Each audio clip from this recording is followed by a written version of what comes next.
Kini ang Atraka Balita 943. Tungod sa kadaghang nagbagulbol sa dakong trapiko sa lungsod sa Sibulan, partikularmente diha sa may National Highway Barangay Hong sa mao nga lungsod.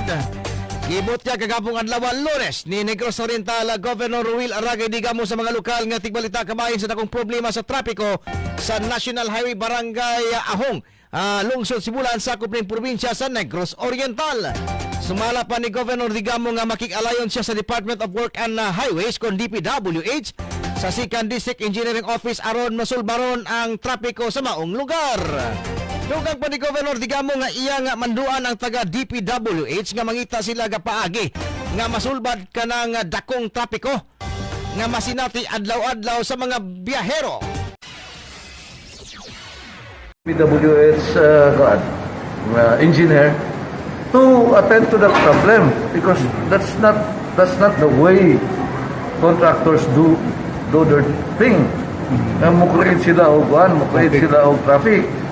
And then tomorrow, after this interview, I will contact again the DPWH second engineering engineer so that they will find ways and means to address the problem of traffic diya sa Ahong. Kaya nakaagi man ko kanina pwede naman two vehicles passing. Why prolong the agony ba nga usaray magaloagi nga pwede man dahil mag two-way. Kanina gawas og dagko na ko kaing truck. Pagkaturang gagmay, pwede ra.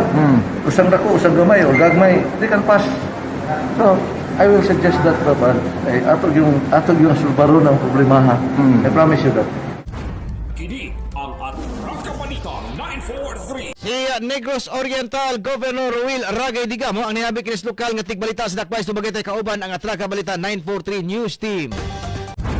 Kini ang Atraka Balita 943. Ang matag katawhan adunay katungod mahibalo sa nagkadaiyang isyu man nasyonal o lokal. Balita nga importanteng masayran ni Juan de la Cruz. Prinsipyo, katungod og baruganang tintugan. Kini ang Atraka Balita 943. Atraka Balita 943. Programa ngang tumong og tuyo mao ang pagpahibalo sa katawhan. Atraka Balita 943. Serbisyo publikong wala ipinili. Atraka Balita 943. Atraka Balita 943. Sa inyong mga radyo, Lunes hangtod Biyernes, alas 6:30 hangtod alas 8 sa bunta diri lamang sa pinakapatas nga sibiyahan 94.3 City Light FM. Atraka Balita 943.